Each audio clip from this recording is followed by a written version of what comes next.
একসময় বিশ্ব শাসন করেছে ব্রাজিলের ফুটবল দল, কিন্তু এখন তারা যেন হয়ে গেছে এক পথহারা নাবিকের মতো। শুধু ছুটছে কিন্তু কোথাও কোনো কুলকিনারা পাচ্ছে না। এই ব্যর্থতার আসল কারণ কি? বিশ্ব মানচিত্রে দক্ষিণ আমেরিকা তথা ল্যাটিন আমেরিকার স্বতন্ত্র একটা পরিচয় আছে। শরীরে দারিদ্রতা, মাদক, বিদ্রোহের কালো ছাপ লেগে থাকলেও ব্রাজিল, আর্জেন্টিনা, চিলি, উরুগুয়ের মতো দেশগুলোর মূল পরিচিতি আসলে ফুটবল দিয়ে। ফুটবলের প্রতি তাদের নিবেদন, সফলতা, ভালোবাসার জন্যই তারা পৃথিবীর উত্তর থেকে দক্ষিণে প্রতিটি মানুষের হৃদয়ে জায়গা পেয়ে থাকে। ল্যাটিন আমেরিকান ফুটবলের শাসক ব্রাজিল, যাদের বলা হয় ওপাইস দু ফুটবল, জাগো বনিতো এর উদ্ভাবক, এই দেশটি গত এক শতাব্দী ধরে পৃথিবীর কোটি কোটি মানুষকে বুঁদ করে রেখেছে ফুটবলের নেশায়। দরিদ্র, শোষিত, নিপীড়িত মানুষকে স্বপ্ন দেখিয়েছে ধ্বংসস্তূপ থেকে উঠে দাঁড়াবার। যুগে যুগে সাম্বার জন্য বিখ্যাত এই দেশ বিশ্বের ফুটবল পিপাসুদের চোখ ধাঁধানো, মন ভোলানো খেলা উপহার দিয়ে গেছে হৃদয়ে চির অমলিন হয়ে থাকা কিছু নাম: পেলে, গারিনজা, ভাভা, জিকো, লিওনার্দো, রোনালদিনহো, রোনালদো এবং এই সময়ের নেইমার।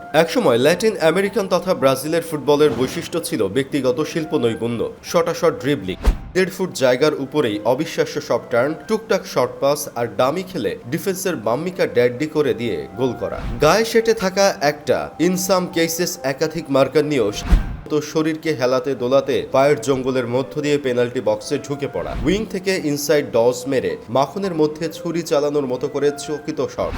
ফল সাফল্য দেবী দুহাত ভরে ট্রফিকে উজাড় করে দিয়েছেন। কিন্তু বর্তমান সময়ে টালমাটাল হয়ে আছে দলটি, যেন দিকহারা এক নাবিকের মতো মহাসমুদ্রে ভেসে বেড়াচ্ছে। কোনো কাণ্ডারি নেই, কোনো দিক নিয়ন্ত্রক যন্ত্র নেই। বাতাস একবার এই তীরে এনে ছুড়ে ফেলে দিচ্ছে তো সেই তীরে আবার ছুড়ে ফেলে দিচ্ছে। একসময় যেসব দল ব্রাজিলের সামনে এসে দাঁড়াতে ভয় পেত, এখন তারা হুঙ্কার ছাড়ে আকাশ পাতাল সমান। শুধু হুঙ্কার ছুড়ে বসে থাকে এমন না, বরং তারা রীতিমতো ছেলে খেলা করে দলটিকে নিয়ে। সেনেগাল, ক্যামেরুন কিংবা মরক্কোর মতো দলের সাথেও প্রতিদ্বন্দ্বিতা গড়তে পারছে না দলটি। অথচ তাদের দলে যে এখন কোনো তারকা নেই, ব্যাপারটা কিন্তু মোটেও এমন নয়। বিশ্বের নামি দামি সব ক্লাবের নামি দামি তারকারা এখনো আছেন দলটিতে। ভিনিসিয়াসের মতো তারকা আছেন রদ্রিগোর মতো তরুণ, যারা এক মুহূর্তেই ভেঙে খান খান করে দিতে পারেন প্রতিপক্ষের রক্ষণ দুর্গ। মার্টিনেল্লির মতো তরুণ তুর্কি আছেন দলে, আছেন ক্যাসেমিরোর মতো পরীক্ষিত সৈনিক। কিন্তু তবুও শুধু একজন কাণ্ডারির অভাবে দলটি ধুঁকছে। এই ধুঁকতে ধুঁকতে দলটি হারিয়ে যাচ্ছে। এখন বলার মতো কোনো বর্তমান নেই দলটির। আলোচনায় বসলেই এখন কেবল